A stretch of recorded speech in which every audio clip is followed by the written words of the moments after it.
La chapelle Notre-Dame du Refuge de Besançon. La chapelle du Refuge est située dans le centre de Besançon. Elle a été bâtie de 1739 à 1745. Elle comprend la plus belle coupole de Franche-Comté et même des plus belles de France. Elle culmine à 26 mètres de hauteur. Cette chapelle baroque est absolument somptueuse.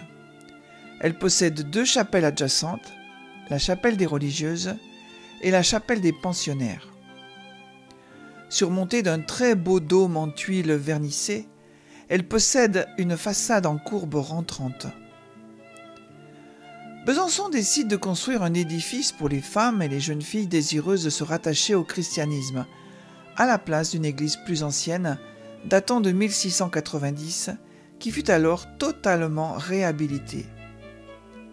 L'architecte bisontin Nicolas Nicole traça les plans de la chapelle et les travaux commencèrent en 1739.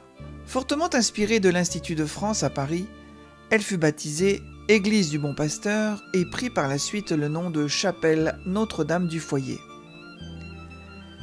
Cette chapelle doit son nom aujourd'hui, chapelle du Refuge, à un établissement destiné à recueillir les jeunes filles moralement en danger. Elle fut rattachée à l'hôpital Saint-Jacques en 1802. L'hôpital Saint-Jacques. Dès le XIIe siècle, les établissements hospitaliers et les asiles se sont multipliés à Besançon, toujours créés et gérés par l'Église. Au fil des ans, les établissements se regroupent ou ferment. En 1571, un traité rétablit l'hôpital Saint-Jacques pour les malades et les indigents. Il sera géré par la municipalité jusqu'en 1666, puis pris en charge par un directoire. À sa demande, l'Hôtel Dieu de Beaune envoie des sœurs de l'ordre de Notre-Dame des Sept Douleurs pour créer une communauté d'hospitalières. Dès 1671, celles-ci vont desservir l'hôpital, qui sera désormais leur maison mère. Les locaux étant jugés trop étroits, la municipalité, en septembre 1671, autorise le directoire à acheter des terrains pour construire un hôpital plus important. Avec les conquêtes de Louis XIV, Besançon, jusque-là espagnole, devient française. Mais le projet est maintenu. Louvois l'approuve en 1682 et le roi Soleil, qui vient dans la cité en 1683, offre 1000 écus à l'archevêque pour sa construction. Le nouveau bâtiment sort de terre en 1688.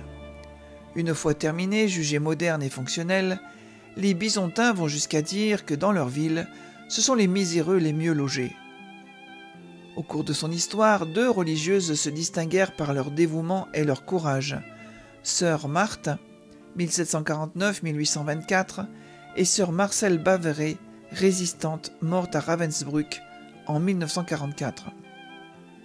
La construction de l'hôpital Saint-Jacques avait en fait pour origine de lutter contre la dépravation morale possible des jeunes filles, conséquence de l'arrivée des étrangers, c'est-à-dire les Français de Louis XIV. On adjoignit donc un couvent mitoyen de l'hôpital qui prit le nom de couvent du Refuge. On y interna les pénitentes, volontairement ou pas, dont les filles publiques. À la Révolution, la communauté du Refuge est dissoute. Les bâtiments deviennent prison, puis hôpital militaire. Quant à la chapelle, elle sert d'entrepôt à grains et à fourrage. Elle est ensuite affectée au culte protestant de 1796 à 1802, puis, avec le Concordat, rendue au culte catholique en tant que dépendance de l'hôpital. En 1863, la chapelle Notre-Dame du Refuge fit l'objet d'une première restauration.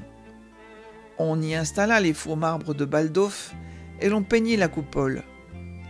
La restauration extérieure intervient en 1985 et une ultime restauration intérieure en 1992 et 1993.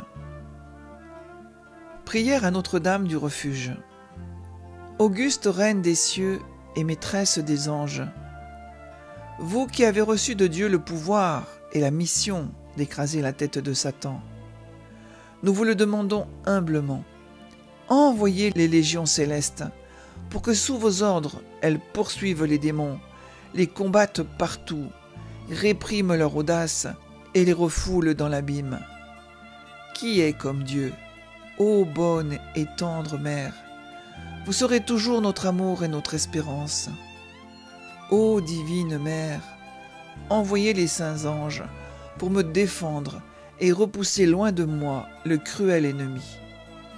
Saints anges et archanges, défendez-nous, gardez-nous. Amen.